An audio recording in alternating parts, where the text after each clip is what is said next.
Hey, guess what, Ryan?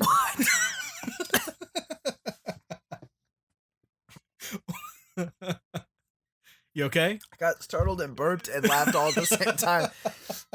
I think it came out of my eye sockets.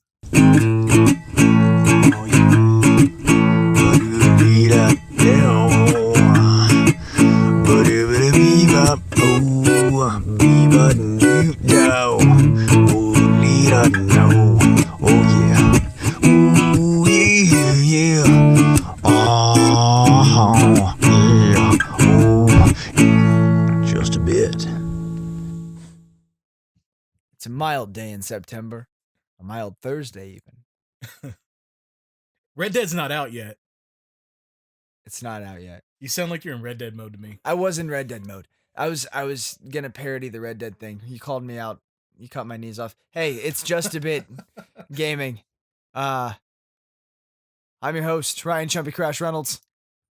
And this is your other host, Adrian Bertazoid Townsend. Whoop! King of the abrupt segue and interrupting bullshit. You're welcome, man. You're welcome. And you've tuned in, where you can find all the things we care about, and you very well might not. Yeah. You I've will. been- We'll make you care with our enthusiasm for the topic. And or just creamy, saucy ass white boy voices. You pay attention to the rap genre at all, like the rap culture? No, not at all. You heard anything about this beef between Eminem and Machine Gun I have Kelly? heard about that. Man, I can't get away from it. On a level that's annoying even myself. I keep finding myself like on autopilot Googling things like Eminem reacts to MGK. You know, MGK fires back. And then as I'm Googling it, I'm like, there are literally 17 different things in this moment I could be doing that are infinitely more important than Googling about two rich white boys that can't stop bickering over social media. yeah. And I Well, keep it's I like keep going back. it's like your social media soap opera. Yeah. You got any questions about it? Because like I don't. I can yeah. That beef fucks. And I'll tell you why I don't. Eminem, and this is a controversial thing to say, I've always not liked Eminem. I don't like his music. But he's the GOAT. I don't like his white boy rap voice. He was voted the GOAT. I don't think he's the greatest rapper of all time. No, I don't like it. I see the thing is with white guy rappers, they always have the high pitched voice that I don't like. I like a lower voice with somebody who's with little rap that I listen to. Dude, I listened to which is this like white mine. boy rapper who goes by the name of Greaves, and I listened to him for months before I knew he was white. Oh, really? Yeah. Huh. What kind of rap are you into? I'm not. I'm really not. Like Oh. I like I like late 90s rock rap. Like Which- Sum 41 With no. or like Kid Rock. No, like You want Now I to be sound hypocritical. You want to be a cowboy, baby. I didn't okay, Kid Rock was okay. I was a fan of the Limp Bizkit. Big fan of Linkin Park. Big fan of 311. Yeah, I mean, And I sound like hypocritical because all of those guys are white boy rappers with high pitched voices. yeah, dude. So, maybe I just don't like Maybe you just don't like Eminem. Eminem. That's what probably it it. is. Have you ever listened to Machine Gun Kelly? No. Take all the things you don't like about white boy rap and just have a millennial do it. Oh, great. Awesome. Awesome. It's just a tatted up hashtag. Okay, I've heard some stuff of his that I like, all right. And then, I like that movie SLC Punk I about the have never punk seen rock that. culture in Salt Lake City Yeah. in the 80s. It stars Matthew Lillard, and he has blue hair. It's a fantastic movie. It was highly influential during my ill-advised punk rock days of yore. Your formative punk rock. My years. formative punk rock years before I got glasses and nerdy t-shirts. Yeah. I was still kind of coming out of that when you and I met a little bit. I could see that. Yeah. I could see that. Still had the attitude a bit. You still had the skin tight black pants. I did have the skin tight black pants. But Machine Gun Kelly, he was in the sequel to SLC Punk called Punk's Not Dead. And he played a punk rocker with a mohawk named Crash. And he did a halfway decent job. I halfway expected him to start like a punk band when it was all said and done. Let it be his new branding. Instead, he became a fashion icon, like runway fashion, Oh, great. and then started insulting Eminem. Really, though, the whole fight is a young, rich, white guy being mad at an older, rich, white guy who is mad at the younger, rich, white guy for being mad at him, even though they're both mad at each other for being rich and white. It's not even a rap beef at this point. I feel like this is the most tangible modern example of white privilege So, and yeah, cultural appropriation. I think there's only one way to settle this. Boxing match. An actual fight. Yeah, like they used to do. Like, well, no, YouTube, those two YouTube personalities. One of them is the kid that got in trouble for putting a dead body on the kid from YouTube. Yeah, I don't know He's anything got about it. bad hair and makes fun of minorities, but children love him. Paul? Oh, we talked about him last year whenever he was in the controversy. Jake Paul. Jake, yeah. Jake Paul. And then he fought a kid from Great Britain who has a weird name. So I heard that was like about as like uneventful as possible. It was a couple of millennial YouTube personalities hitting each other, and then at some point Were they doing this? You know, truthfully, Batting at each of other? all of the weird internet bullshit that I actually get involved with, inexplicably, I don't mean to. Do you hear that giggling out there? Yeah, I think we have that's company. the boys wrestling outside the door. I locked the door this time, though. Awesome. Man, we get interrupted probably Every episode. 3 times an episode. Past like 6 episodes, we've been interrupted consistently. They're trying the doorknob right now. Owen knows how to unlock that door, so they're gonna make it in. They'll get in at some point. I didn't even find it important to watch the match. We should probably Google it and watch it at some point. Yeah. If I want to do it right now, you'd have to put another editing button in. No, and actually, to be honest with you, I'm not really interested. I would only be interested if both of them got their asses kicked by a professional. Like fighter. That would have been the best thing if like maybe they had started going at it, and then they had someone like, I don't know, like Jean-Claude Van Damme step in, and be like, "You don't even know what manliness is anymore," and then just beat the hell out of both of them. Just kick them like the kickboxer. Yeah, I think that would have been fantastic. You know, celebrities suck. I'm not into them. Yeah, I feel the same way, and yet I don't know if maybe it's because of my role on this show, like being the one in tune with pop culture, but I have this. I just tune into it, and I can't stop. You're drama boy. I guess. No. I'm probably drama boy. It's probably not an unfitting moniker, really. I can't stop with the pop culture and the celebrity bullshit. And tennis shoes. Yeah. I just waste a lot of time on celebrities and tennis shoes, man. Well, you know, everybody has their interests. Yours just happen to be fashion. And yeah. Celebrity fashion. Which, by all that, I should be a huge Machine Gun Kelly fan. Well, yeah, you should be. And you are, because you're following his quarrel. I guess I am. And honestly, I am historically an Eminem fan. Makes sense. I'm actually a little bit of a rap fan, and a fashion fan, and a celebrity beef fan. Yeah. All that to be said, I think Greaves is a good rapper. I'm going to tag him in the episode and see if he'll listen. Excuse me. Swallowed that wrong. Tell me about Nintendo Online. Have you got it? I'm not going to. Why not? I think it's a waste of. It's a ripoff. How are you ever going to play Mario Kart and Splatoon 2? Oh, you can't. Because you don't have those games. I'd have to buy them first. I'd have to buy the games first, and then I'd have to pay to play them online.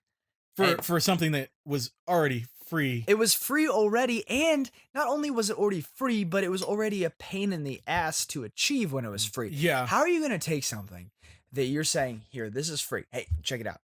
It's a pain in the fucking ass, but it is your pain in the fucking ass. Greetings, friends. Here you are. This is our this is our gift to you. this pain in the ass. And then people figured out the pain in the ass and got past it, and it became muscle memory, you know? And now they're going to go, check it out. Here's this once free pain in the ass that's still a pain in the ass, but we'd like you to go ahead and pay us for Pay it us for now. it. Yeah. I mean, I don't understand that move. I don't understand that move any more than I understand PlayStation cock blocking, cross-platform play, and name changes. yeah. I don't understand it any more than why the world is divided and burning their Nikes over Colin Kaepernick's B-string kneel for the national anthem move, and I don't understand it any more than why people like me still care about the Eminem and Machine Gun Kelly beef. Well, let me say they try to justify it in a few ways. They are offering up 20 NES classic NES games that you can download. Or actually, you just download the app and you play it. They have online multiplayer capabilities, which is cool. And I went ahead and tried it. I subscribed for a week. You get a free week to try it. And the NES games are, they're not great. A lot of sports titles. Like, you name the sport, they got a game on there for that. That's sport. because that's the easy shit to throw Yeah, out there. it is. That's like getting. Do you have Roku? No. Do you know what Roku is? It's the TV thing, right? Yeah, I have Roku TV in my living room, and I have one in my bedroom, and they have some free steaming. Are you getting into porn now? No. Oh, okay. Actually, vegetables. They have some free streaming apps on there. Several by different names.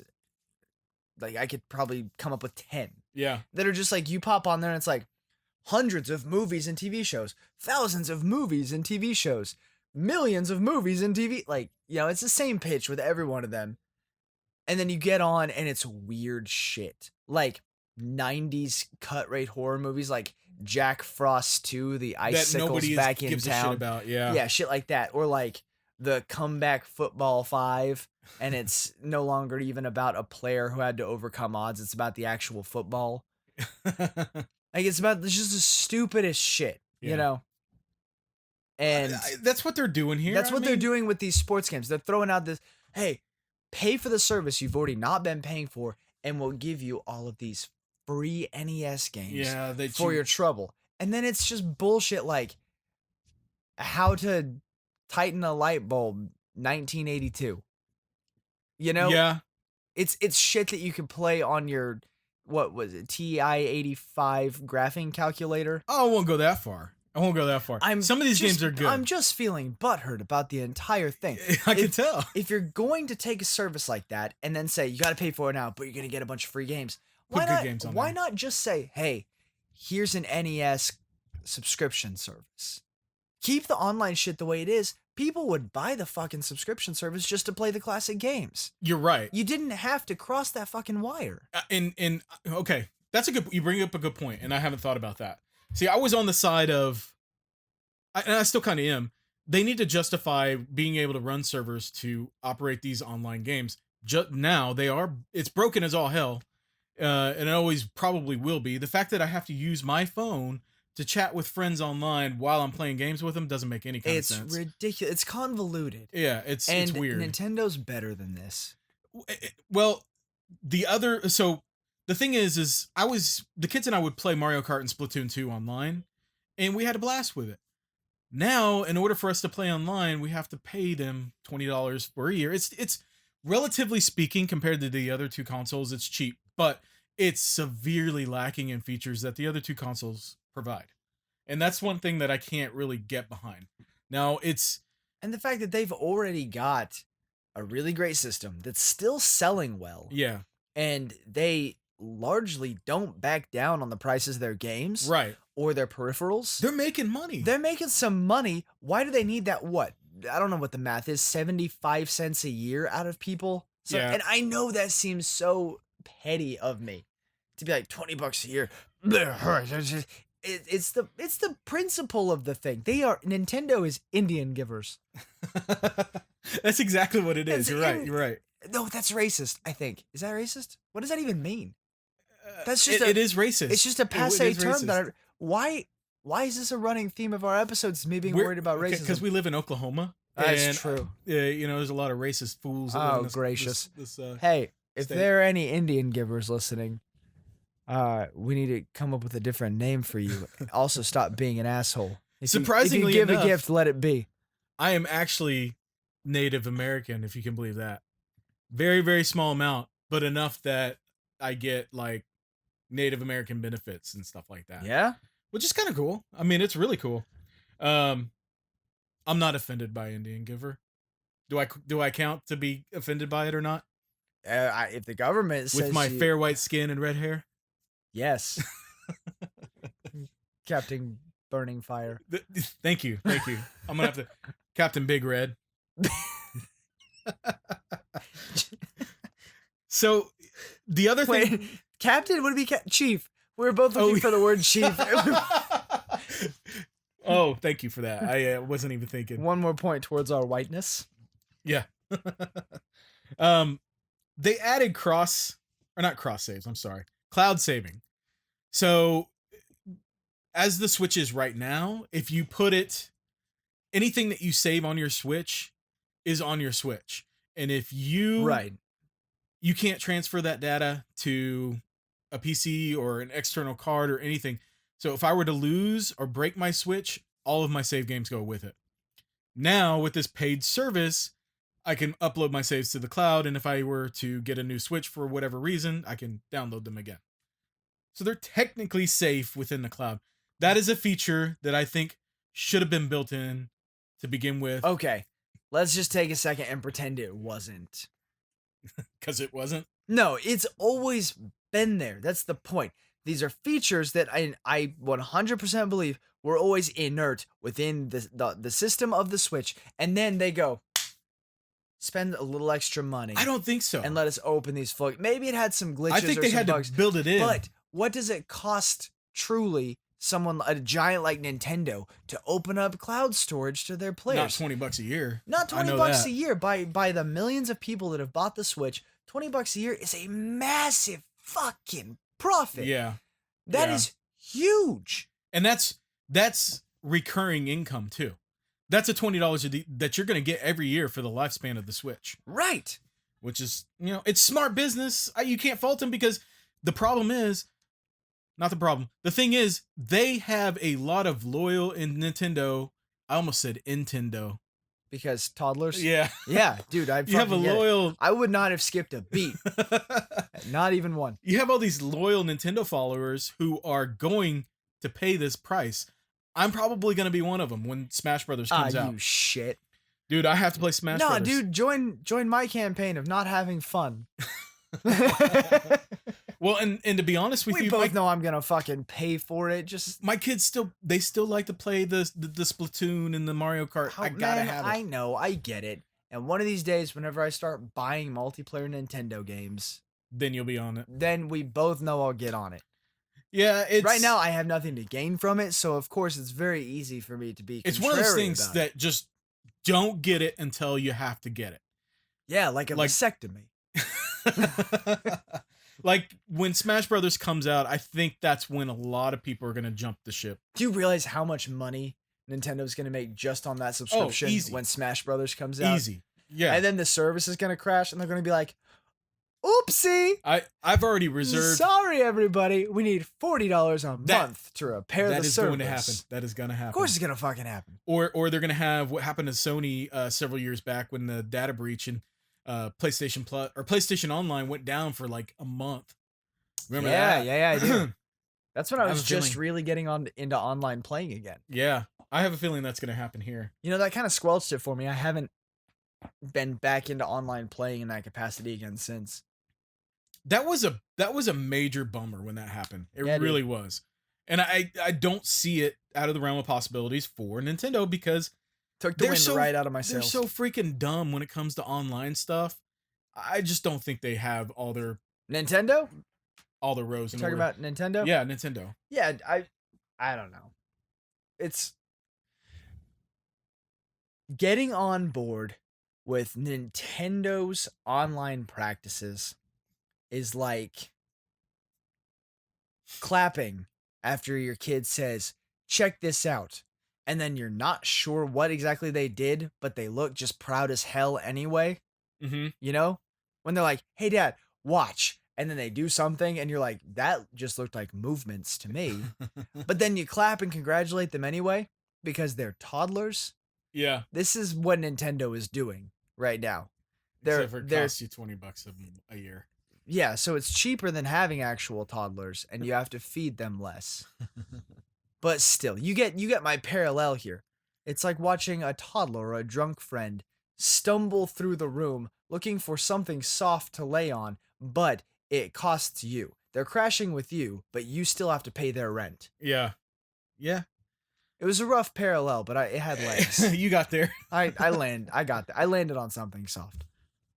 You know, the thing is, in just my closing statement on this thing, it sucks. I don't want to have to pay, but at the same, especially for something that I've already have for free, but I'm going to end up doing it. I know I will. I just, maybe when they update these NES games or include some SNES games in there that I actually want to play, maybe then I'll do it. I mean, they still have the Mario 3, Zelda's in there. That's really about it. You know, they have some of the classic arcades like Donkey Kong and stuff like that. But Yeah. So other final than verdict that, is neither of us are going to pay for it. not right now. I'm gonna pay for it when Smash comes out. Final verdict, burn your Switch. Final verdict, give me your Switch if you're gonna burn your Switch. I have kids that will love it. So dude, Telltale closed their doors, kind of. They are downsizing. Well, no, they are closing their doors. They laid off all their employees, kept 25 people on board to help finish out The Walking Dead that they're currently working on right now. Wow. What a quiet office that must be. Oh man, not only quiet, but what kind of motivation would you have if you were one of those last 25 people to continue doing your work? I'd be like, I'm finding a new job right now. Well, I'm sure they're all looking, shopping their resumes, but maybe on I'm a going to level, take the first one that comes to me. maybe on a level, it's a point of pride or passion for what they're doing. You know, Like they're finishing out the final project that they had as a team. I don't know about that though, because the I thing know that is, sounds like kind of like summer camp, rah rah rah, but maybe the maybe morale. that's it. You got to think about morale in that place has got to be at an all-time low. Which was gonna make for a bomb ass final season of Walking Dead. I doubt it. I think it's going to make for a shitty version of Walking Dead that comes out. Company morale, coming from somebody who works in an office type environment, and I know how morale can affect how the people work in Right. this. It's gonna be the shortest Walking Dead. It's They're gonna get the You're bare gonna be like- minimum. you're gonna be like your character going through, and you look around and realize that all the zombies are just on the ground. Yeah. And then one of them will be like, "What's wrong with the zombies?" And the other one will be like, "Oh, they realize they're dead anyway. So what's the point in moving forward?" That's a crazy parallel.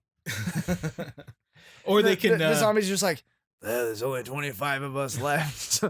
What's the point? They could always just have the main characters get bitten and turn into zombies. End of game. End of story. You could always do that. Yeah, and that's a commentary for them finding more corporate jobs. Yeah.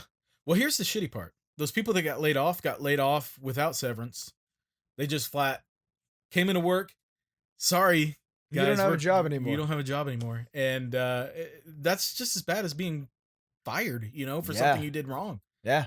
That's a shitty thing to do. And but the thing is, they should have seen this coming a long time ago, and at least started to get ready for severance and getting ready to let their employees go. I think they were just trying to fight through it, But you can't.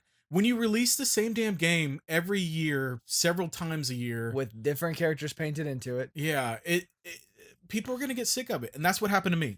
Now, okay, I love Telltale. I'm not gonna say I don't. I'm not gonna talk shit on Telltale. That's not at all what I'm trying to do here. But these guys haven't really like innovated on anything in so long. They just rely on the fact that if we keep putting out the same type of game with a new story, people are still gonna buy it. Maybe they'll reemerge, like, I don't know, publishing actual books. Like They tell good storybooks. stories. They do. I mean, whoever the writers are on that team do tell really good stories. I was never a big fan of the art style of the Telltale games. They always had this. They tried to tell a serious story, especially with The Walking Dead, but everybody had a flat, motionless, kind Well, of cartoony like that looks. weird amalgam of cell shading and Yeah, I don't know. yeah. No, you're I was right. never into the art style either. And then they would take classic characters like Batman and his Yeah, associated acts, or the Guardians of the Galaxy, and I get taking creative license to redesign them a bit, but like over redesigning some of them. yeah. You know? Like adding things that just didn't need to be there. Redesigning them, but also making them just super cartoony looking. Like Yeah.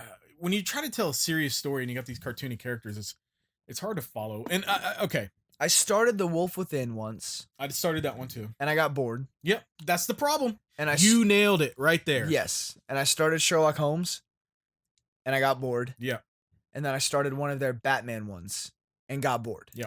And that was it. And it sucks because I feel like Did you play one of them all the way through? Like all the no, episodes all no, the way I did through? not. Okay. Yeah, I went through The Walking Dead, the first season of Walking Dead. I played that all the way through and enjoyed the heck out of it. It was a great story. I had a fun time with it. Couldn't wait for season 2. Season 2 comes out. I played one episode, played 2 episodes, and I'm like, okay, I'm bored. I'm done. That's that. I'm done. Yeah. If I want to watch, it's not interactive enough for me. I like my games to be more interactive than that, and all it is a storyline where you make choices that Dude, all it is a modern reworking of the Oregon Trail.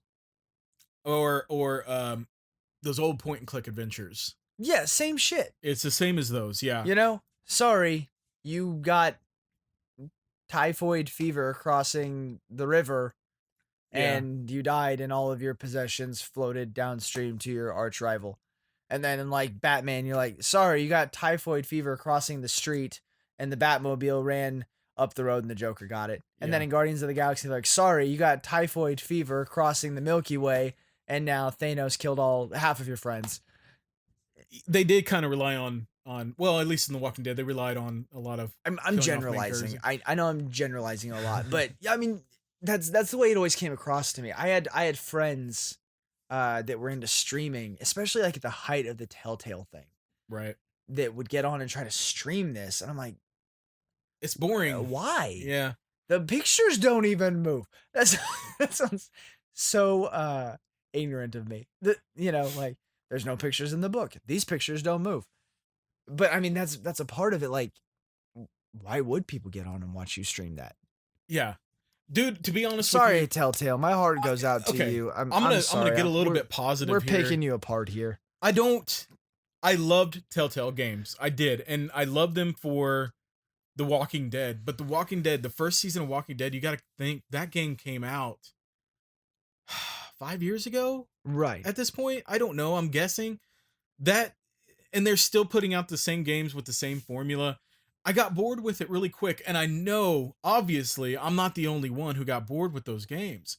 You're not the only one who got bored with those games. I mean, they were putting out the same thing over and over. I again. wish they could have found a new way to kind of introduce new things in the gameplay style. Maybe offer or show more ways to interact with the game versus just watching a TV show. Yeah. If I want to watch a TV show, I'll watch the Walking Dead TV show. And those pictures move. They do. And I don't have to hurry up and make a decision within a 10-second span. That was one thing that always bothered me with those games too. Well, I mean, that always bothered me too because I play a game like Fallout and there's some pivotal decisions. Yeah. I said it. You did good. I said it. You I did said good. It. Yeah, I'm not gonna try it again. Yeah. Yeah. It's But yeah, there's I some agree. decisions that I'll spend. They need more time. Yeah, that are start with that P word, Yes. and then I'll like pause it and step away to go make my think about it. Yeah. I am really Go take a shot and kiss my sleeping kids on the head just in case the world actually does end. I really, my heart's out to everybody who, was affected by this closure, and it's sad. Telltale is one of the bigger studios. I think at least they used to be. They were a big name for a while, and And it's they really they sad to did see what them they needed go. to do for that while, Yeah, and it's sad to see them go. But I'm sure all those people will find good jobs with other they should. reputable They absolutely businesses. should. Yeah. So good luck to you guys.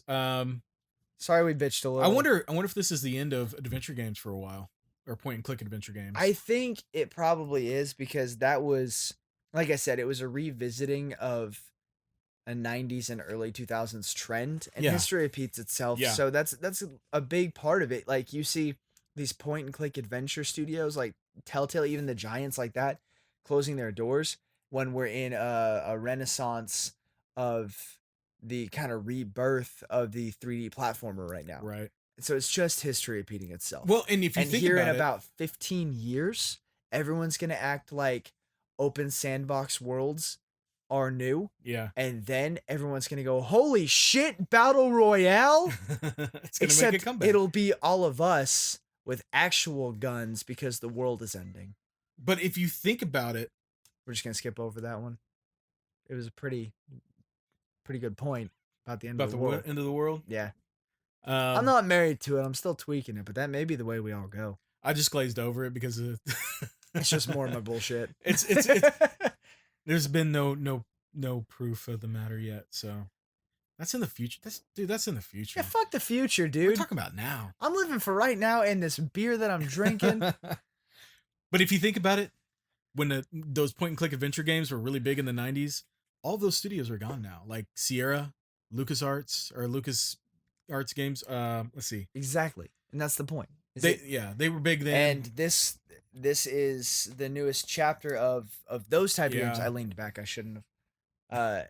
This is the newest chapter of those studios closing, and maybe what we can really look forward to in the next handful of years is Peter Molyneux showing up out of the woodwork and breathing some life into the next chapter of Fable. There we go. Fable's making a comeback. You heard it here first, guys. Breaking news. Fable is officially coming back. 27? I'd say 2027 is a good Fair assessment. conservative guess. Yeah. Hey Ryan, Yeah. do you know what my favorite console of all time is? PlayStation 1 maybe? That's it. Oh shit, wouldn't it be awesome if they put out a miniature classic version Oh. with games uploaded on board already? With HDMI, full HDMI. Man, With it- HDMI 4 times. I didn't mind to have HDMI,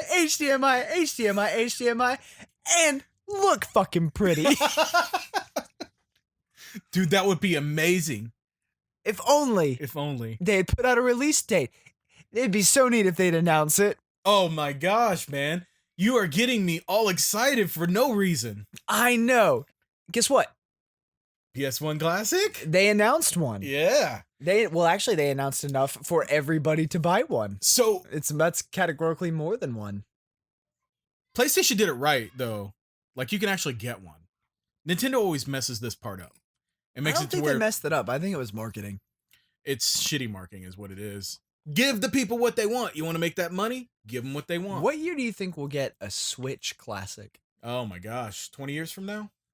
And how tiny would that have to be? It would have to be like something that you can play in your VR glasses that Yeah. everybody will wear. Actually, at that point, it would just be a cybernetic implant Yes. that all it would do is set time interims in our sleep that would take us back to the glory days of first getting our Switch. That's Just it. it would cue up those memories. You would have to buy that Nintendo program that'll allow you to Because go into those. nothing's more classic than actual memories. That's right. That is the nostalgia to beat all nostalgias. You guys can't see it, but I'm holding up my wine glass in a classy toasting fashion, like that Leonardo DiCaprio meme. That's right. So, I am super pumped about this. We all knew it was coming. Did we think they were going to blatantly rip off Nintendo the way they did? I don't think I knew that. I didn't- mean, did you really have to call it a classic? But is it such a blatant ripoff, if we're being honest? It really is. It really Okay, is. okay. Oh, all right, fine. Here's my argument. Okay. First guy to ride a horse. He sees someone else riding a horse. You think his buddies are like, ooh, dude, that asshole just ripped you off. No, He even called it a horse, bitch. But here. Or the first company to put out a VCR. Do you think once they had a run with the VCRs and then other companies started putting them out, people were like, ooh, look who's getting ripped off? No. You're missing the point here. Because they called it a classic and it's a miniature. Yes. And it's... The difference here is the Nintendo ones are cool, but this one has HDMI 4 times. So it's not completely a ripoff then? No, because it has HDMI 4 times. You said it. All right. Good point. You said it. This thing... I'm so pumped. I'm so excited. It's going to be a little tiny miniature console. The thing is even if this thing has games that I already have, I still want to buy it again just to have that little miniature console. Dude, I'm a sucker for PS1 stuff. I just am. You know what would have been just like hella funny? What's that? Is if the console itself, like from I don't know, the end to end only measured 5 inches, and then they released it as the PS5, and everybody would rip their hair out. That would be... Wouldn't that be hysterical? Yeah. That'd be funny as hell. And it would be cool. I don't think it would ever happen though. That's no, I'm saying technology. If they had released this, the PlayStation Classic, 5 inches across, like only 5 inches wide, and then called it the PlayStation. I mean, like your little Nintendo Classic here. I mean, that's not much more than what, maybe 6 inches tall, 6 inches across. I'd say it's about 4 or 5 inches. And dusty. It's dusty. It's dusty. For sure. Wipe it on the floor. That's a dusty boy.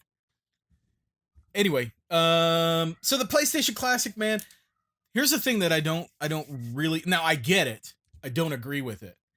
They are going to be releasing the regular PS1 controller, not the PS1 DualShock controller.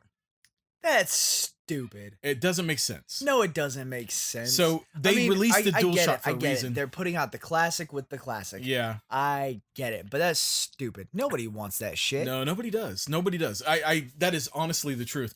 And the thing is, you could still keep the original packaging and everything, call it the Classic, and just give them those dual analog sticks. That was a game changer in so many ways.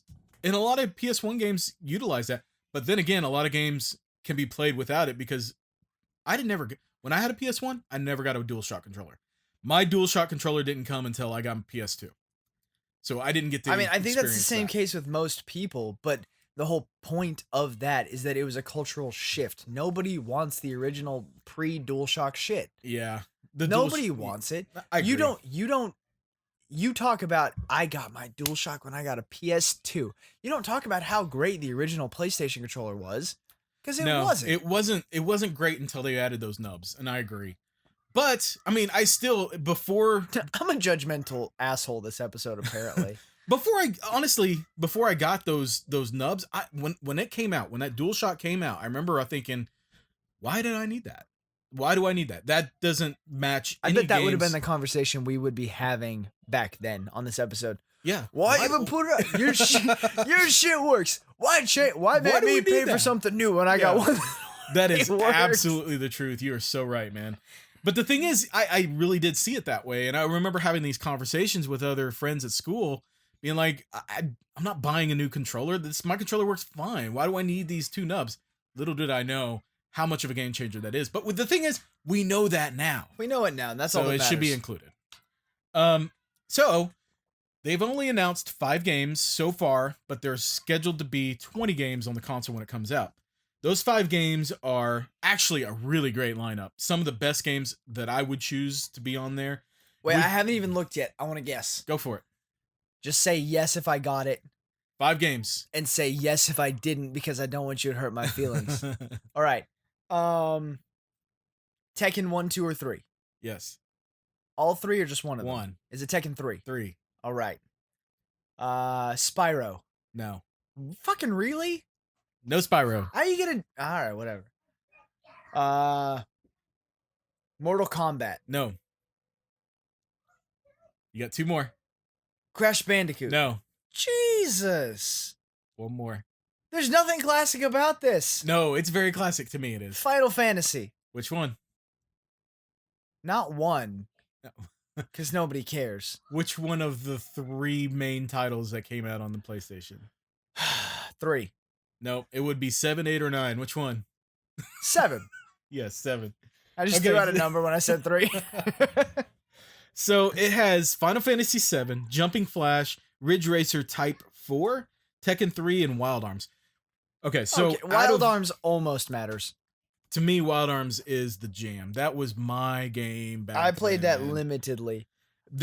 Out of those 5 games, 3 of them I totally agree with. The other 2 I could live without. Actually, I'm going to go as far as say 4. Ridge Racer I can do without. But Final Fantasy VII, Jumping Flash was so good. That was one of the launch titles on the PS1. That was such a great 3D platformer, early 3D platformer. Really worked well. Wild Arms was the first JRPG I ever played that got me into the world of JRPGs. Yeah, we've talked about that a few times. Tekken, can't go wrong with You Tekken. can't go wrong with Tekken. 3 is arguably the best one on the system. So 3 is arguably the best one. That's where everybody got stoked about Tekken. yeah, I mean, those are good, and the mechanics got better, and you got more characters with more abilities, better graphics. who was your main? arenas. Who was your main? King. Oh yeah, When I was a kid and I first started, King was my main. And then I was using Law quite a bit for a few years. Law, man. Law was my man. Yeah. But Law and King, I mean, those are the only 2 that I can even comment on playing. Yeah. Those have always been my 2. I agree. King not so much, but Law, I would always choose Law.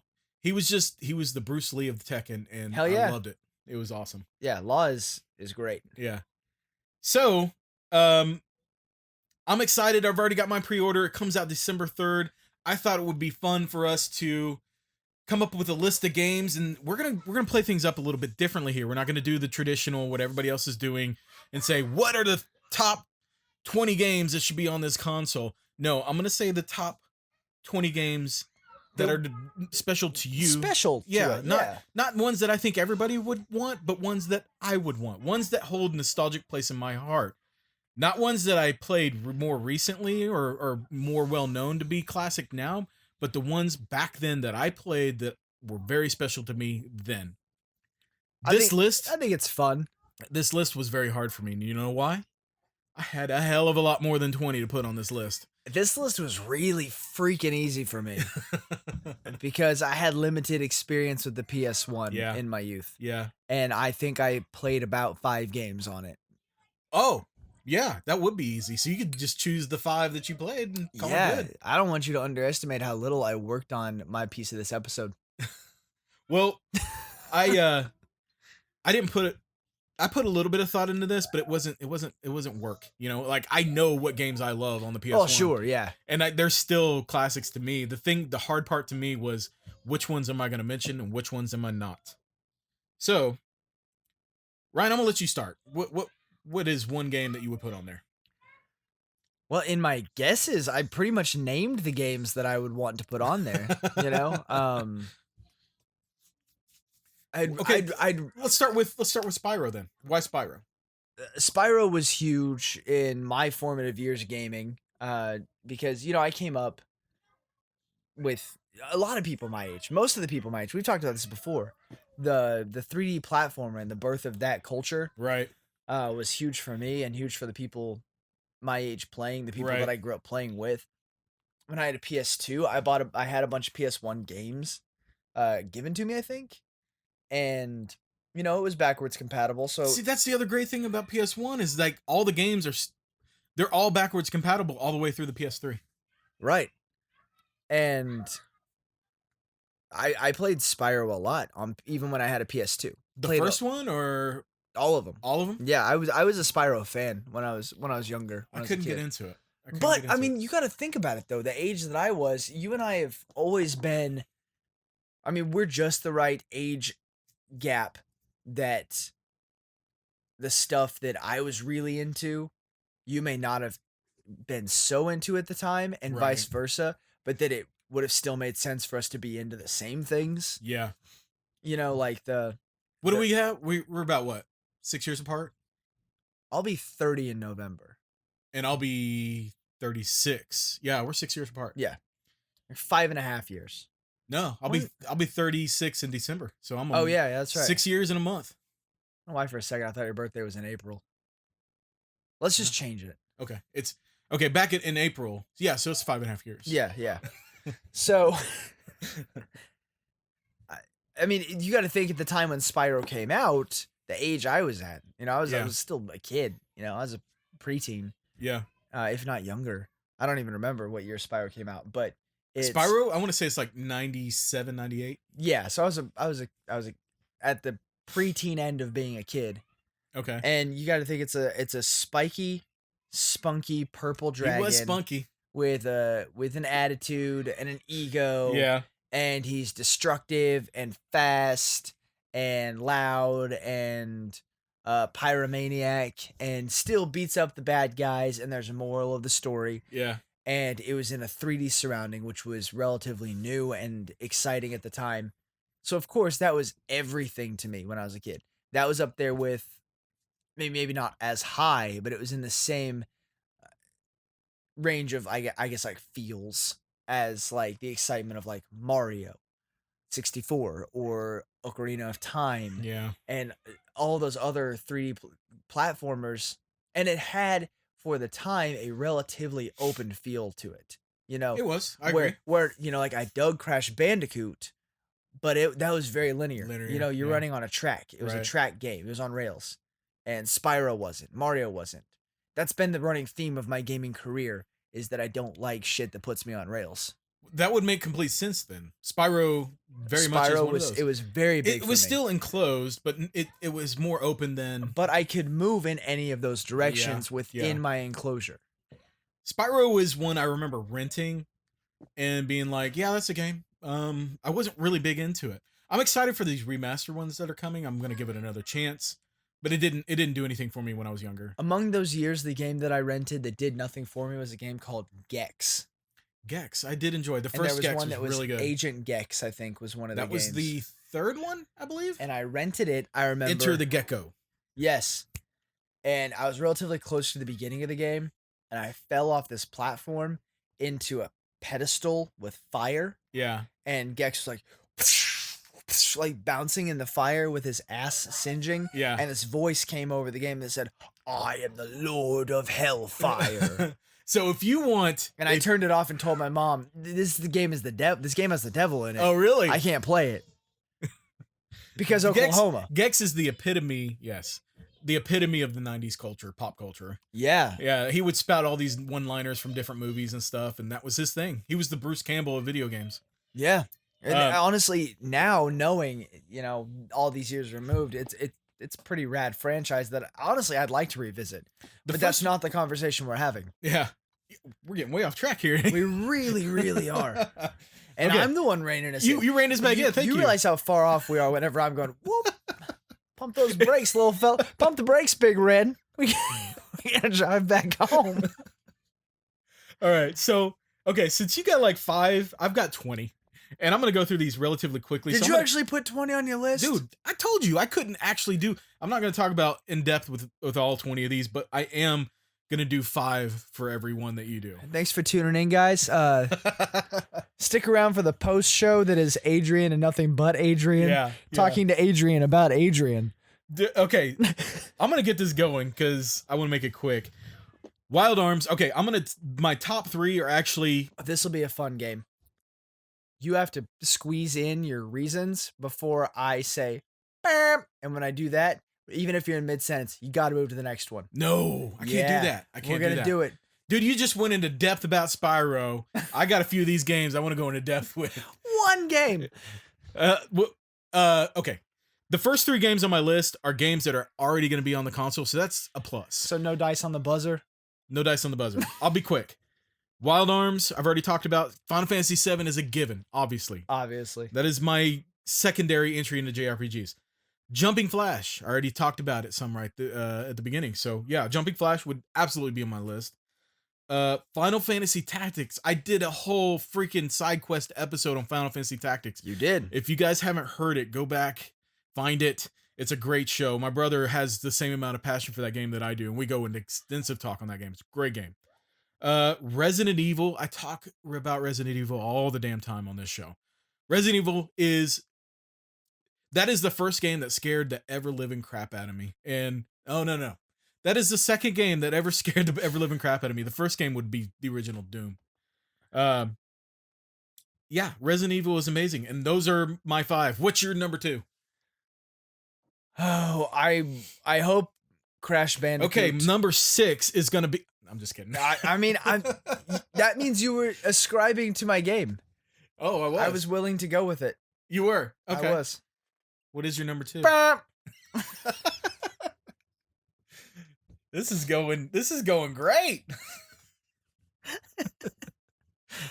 I would love to see the original Crash Bandicoots on there, Even though they have the remastered versions? even with the remaster. I'd like to see them in their original glory on there. Yeah. It's a sanctity thing. That's Right. all it is. It's not even that I'm like so sure I'd get on and play them. It's a sanctity thing. That's it. 1, 2, or 3. You can only have one. I can only have one, 2. I would have to agree with you there. Yeah. 1 was skimpy on details and questing. 3 was too frenetic as far as action goes. Yeah. For the graphical limitations. 2 was a really sweet spot for it.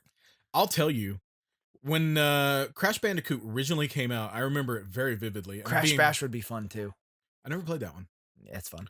When the original Crash Bandicoot came out, they hyped it up quite a bit. And they hyped it up to be Sony's mascot even before the game came out. And I remember going to Blockbuster, renting it, and putting it in and being severely disappointed with it. And that's not even an understatement. I was like, I guess I was wanting a Mario type game, and Crash Bandicoot is It just didn't not happen. a Mario game. It didn't land that way. And I think my preconceived notions of the game made me hate it. So, but coming back to it many years later, those are great games. And Yeah. I wish that back then I wasn't so easily turned off by things because of my preconceived notions about what I thought it should be. Fucking hipster. I know, man. Okay, I'm gonna go into my number 6, and you're probably gonna agree with me on this one. Tony Hawk's Pro Skater, man. Oh, that was my number 3. Oh, really? Yeah. Okay.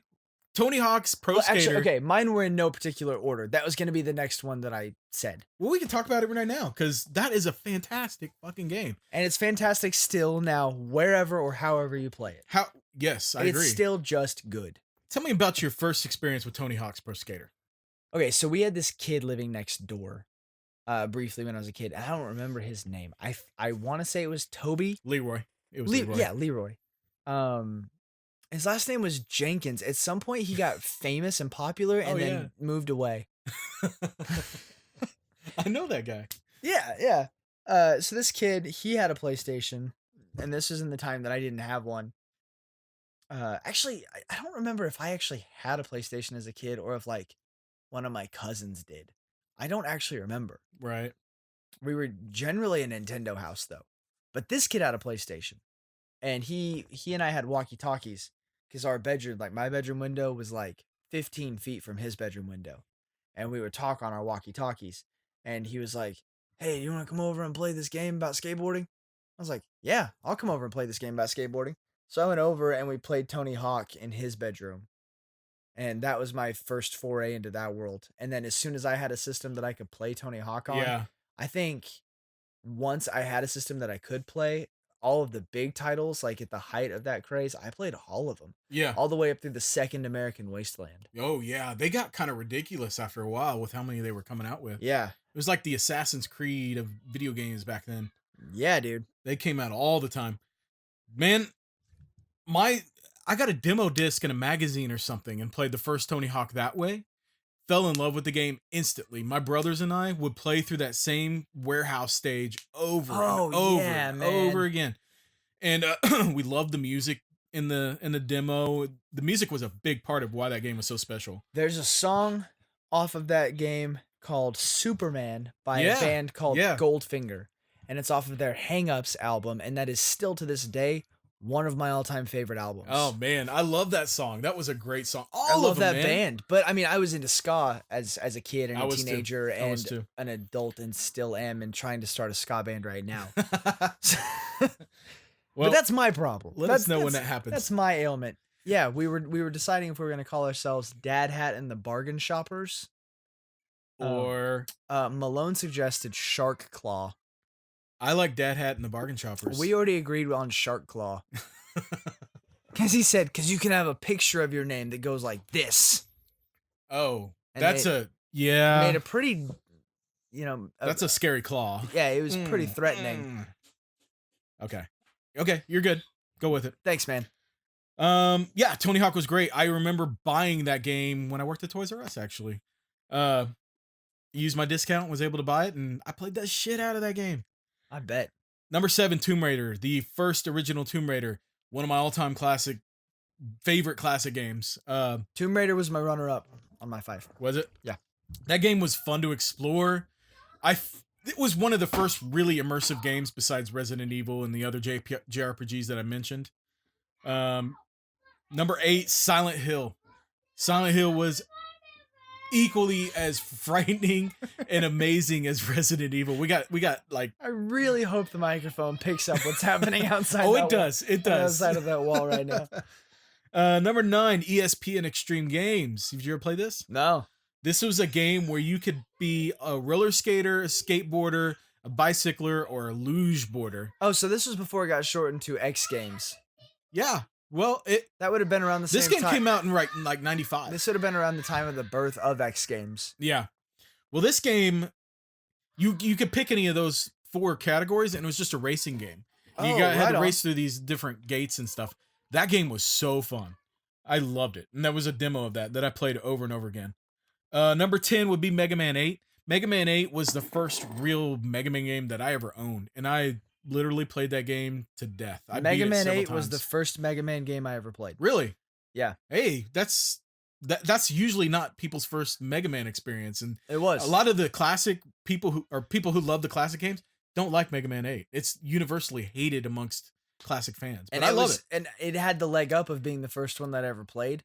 So I still have fond memories of playing that game, and we'll play it again. Yeah, it wasn't the first one I ever played. It was the first one I ever owned. So I bought it just because I knew how much I loved Mega Man, and I think that's why I still was able to fall in love with that game. I never saw anything wrong with it. I didn't understand the hate. But it's a great game. I don't get it. I'm gonna keep going down my list because I probably have some more on here that you have. Number 11, I got Metal Gear Solid. That's a given. That's I've never played one of those games. If you ever play a Metal Gear Solid, the first Metal Gear Solid, I would highly recommend anybody, if you've never even played those games, I think they still hold up. I have gone back and tried to play them again recently, and they still hold up. The controls take a little bit to get used to, but it's not that bad. Those are great games. I've watched people play them in my youth, but I've just never picked one up and played one. If nothing else, watch somebody stream it or watch a YouTube video of it, because it's the storyline and characters that really carry that game. It's a great, great game. My number 12 is Twisted Metal. The original Twisted Metal was one of the first games I ever owned on my PlayStation, and I played it to death. My buddy would come over and play that game with me all the time. Number 13, Final Fantasy VIII. That is my second favorite Final Fantasy game ever, next to Final Fantasy VII. Number 4. What about Pepsi Man? Pepsi Man? Pepsi Man. Never played Pepsi Man, but I do remember it, though. Pepsi Man was the ageless tale of a superhero. Mm-hmm. And he avoids obstacles. Yeah. Would that be like the Xbox 360's, what were those? The Burger King games? You remember those? Yeah, it's exactly like that. It was a package title. Yeah. They came with it, and it was based on Pepsi's, at the time, their current mascot of Pepsi Man. And it was like where Pepsi Man, he ran on his own, and you avoided obstacles. I don't even remember if you beat up bad guys. You sure as hell was it didn't. an endless runner then? Something, it was considered an action game, like an action adventure, but it was not far off from an endless runner. Like it scrolled on its own, Okay. and you just did the avoiding of obstacles. And the case had a picture of Pepsi Man pointing like the Uncle Sam, like, I want you, but all it said was drink. So Consume, you know. he encouraged the over consumption of sugar and potentially alcohol if you apply those Yeah. same. I mean, really, it was just one superhumans campaign to make sure people were as dehydrated as possible. That's right. That's right. Yeah. Yeah, sounds like a fun game. I will have to give that one a shot. And then actually in a board meeting about the game when they were putting it together, someone said, "Okay, but so how does the game end?" And then they said, with a crash." And then that's when Crash Bandicoot actually happened. Interesting. No, I just fucking made that up. No, I like that. You should call up the gaming historian on YouTube and see if he needs a Hey, hand. can you verify how wrong this statement is for me? Get out of my podcast. Out of here. Did I say Destruction Derby? Destruction Derby was another one of those. Those were one of the first games I ever played on my PlayStation. Excellent game back then. Bust a Groove is my number 15. Well, that was actually called Parupa the Fupa. No. Bust a Groove is a dancing game where You dance with your thumbs. Yes, exactly. You are pitted up. It's like a dance off. You're pitted up against another character, and you have to push the buttons. It's just a rhythm game. But the great thing about that game that I loved so much was the songs, the music. Had a really great soundtrack, and I enjoyed the heck out of it. And that came right after Parappa the Rapper, and I was already in that rhythm game mood. And so, having just come off of that, I wanted more, and Buster Groove met that need for me. So number 16 is Chrono Cross. Chrono Cross is another one of the. I think it was like the third or fourth JRPG I played on the system. Amazing game, great visuals, best music hands down in a video game ever. And you're gonna stand by that. I'm standing by that. I've always stood by for that. real. For real. Gonna stand by Chrono Cross. I can still put on that music today and just listen to it like normal music, dude. I love the Chrono Cross music. Absolutely. See, I like games that use actual music as their normal music as their music. Like Tony Hawk. Like Tony Hawk, or like Fallout. Right. You know. No, I dig that. I could see that. I like a good put together tune made specifically for a game. Not to mention, it helps me remember when I was immersed in that game and gets me right back into it. Right. So yeah, Chrono Cross still hands down best music in a game ever. Number 17, Mega Man Legends. That was the first 3D Mega Man game I ever played, and I absolutely adored that game. I don't think I've ever played that one. Don't play it any today. I think it would be really hard to play. I don't have time to. I've got to go to bed soon. It's one of those tank control games. So you push up to move. It's a fully 3D game. So you push up to move up, and then you push right, and he'll pivot right or pivot left. Ugh. Yeah, it's rough. What was I think Army Men Sarge's Heroes was like that. Yeah, it was like that. Yep. That was another one. That would be on my brother's list. He loved that game. I loved that game. That one would be. I think I'm running up past 5 at this point myself.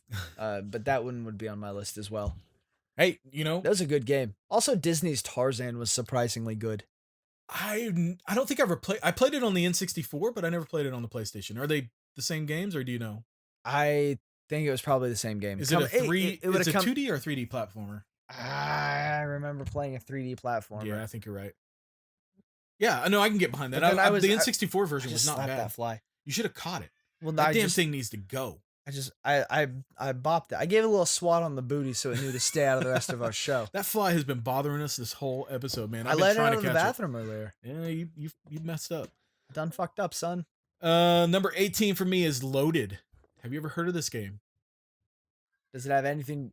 No, I haven't. So Loaded. I had several bad jokes I was gonna make, but today, if Loaded came out, it would be a twin stick shooter. So it's an overhead. You go through different rooms, and you have these really messed up looking main characters that you can choose from, and they just basically murder everything in their path. They're like in a prison type setting, and For the time, it's a very 90s game, but Yeah. at the time it was very like violent and brutal, and I think I kind of liked that because that was kind of new to me back then. I'm sure a lot of parents were against that game. They I could have said been. I don't know that it parrots. was super popular, so I maybe meant not. parents, but I said parrots. Parrots. Yes? Yeah, I don't think so. See, dude, even with the door shut, we still get. But I gotta tell you something. I think we're about done. We're Right? almost there. 18 or 19. Power Rapper the Rapper. I'm not even talking about that. We already talked about. Number 20, Legend of Dragoon. That is a PlayStation exclusive JRPG that has never seen a re-release. Well, I take that back. It has been released on the PlayStation Network. That is a fantastic JRPG that only made one, and for whatever reason they never released them again. They never made sequels to it. That was a highlight of the PS1 era as far as JRPGs go, and I'm disappointed that they never went anywhere with it. The characters were great. The transform you had your main characters could transform into dragons, and it was cool, When was the last man. time you played that game? Probably about 5 years ago, I would imagine. I bet if they remade it now, you'd be completely dissatisfied with it. Maybe. But a lot of games that were really heavily nostalgic to you need to hold that place. Yeah. And if you go back to it and revisit it and it sours that, then it's not really worth it. So it still holds that nostalgic place in me. Okay, I'm done. Your son wants us to be done, damn it. He wants us to be done bad. he's that interrupting cow, dude. Hey dude, I told everybody this last week, but it's coming up next weekend. Retropalooza, Arlington, Texas. That's right. We're gonna be there. Yay.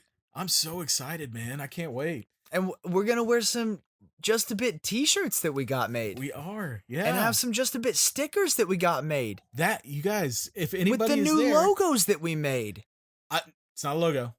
It's just a design. It's a design with a design. Adrian dressed similarly. He's in a Mega Man inspired costume. Yep. And I'm in a Vault Dweller inspired costume. Yep, that's right. It's a cool shirt. It's a cool logo design. It's a cool design with some cool sprites of us. Yeah. And we got some buttons made that should be coming in the mail. The fact is, we're working on swag now. We do. We've got swag. swag. Well, this is our first time to actually go to an event to kind of promote as a podcasting team. Yeah. And we're taking our wives who are going to get out of the house. Yeah, and they're super excited. It has nothing to do with support of us, honestly.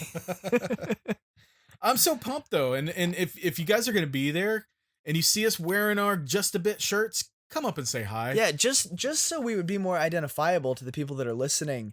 I'm wearing the classic logo on my t-shirt, the boxing glove logo. So we should stick out like a couple of sore thumbs. Yeah, and I want to see people and say hi. I like to see who listens to the show. I do meet people that I know who listen, but I haven't met anybody outside. I'd be interested in meeting people that have never watched the YouTube videos and don't know what we look like, and then meet them and ask, what did you think we looked like? Yeah. I've always wondered that, like, for people that have just heard the show and never met us or seen the YouTube, like, if they have this preconceived idea of what we look like. Yeah, that's true. Well, if you come up and say hi, we'll give you a sticker or a button or whatever you want, or both. Hey, it doesn't matter. And Adrian loves hugs from strangers. I'll take a hug. He's weird about them from me. We discussed that earlier this evening, but he'll take them from strangers. I'll take them. Hey, Ryan, where can they find us? www.jabgcast.com. JABGCAST.com. And that is spelled JABGCAST.com. Thank you. Check us out there. All the show listings are there as well as our social media links. So, and we have an email address that we rarely ever We don't use. pitch that. I just didn't want it to feel left out. Thanks for listening to the show, guys. We'll see you next time. Adios.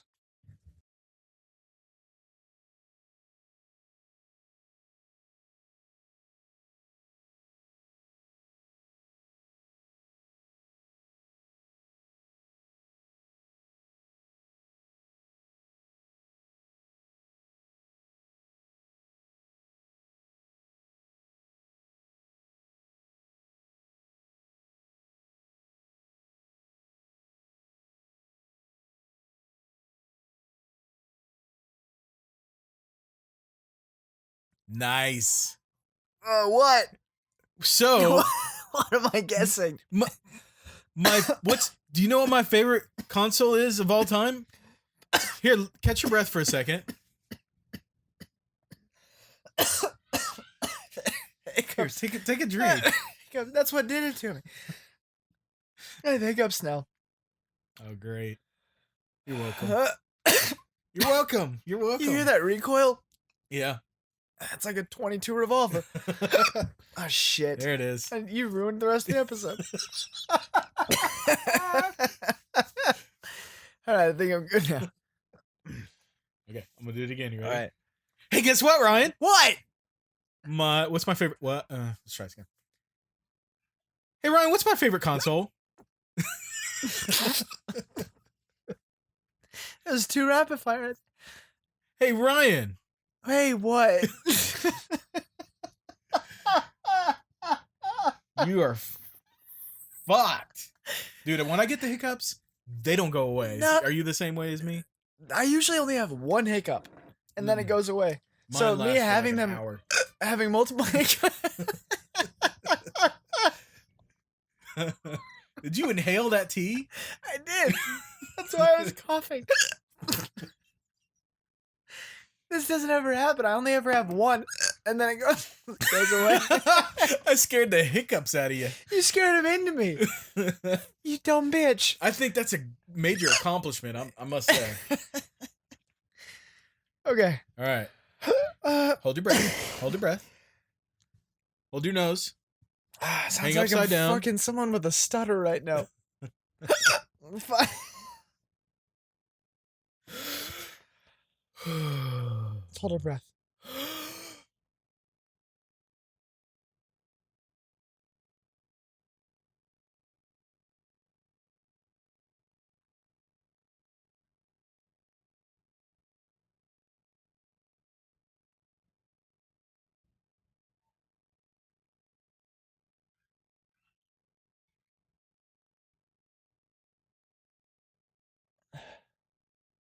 Okay. I think I'm all right now. I'm still going. I see that. I took a pretty big breath. I could do this all night. Not there yet. Getting close. Hey, Adrian, guess what? Not there yet.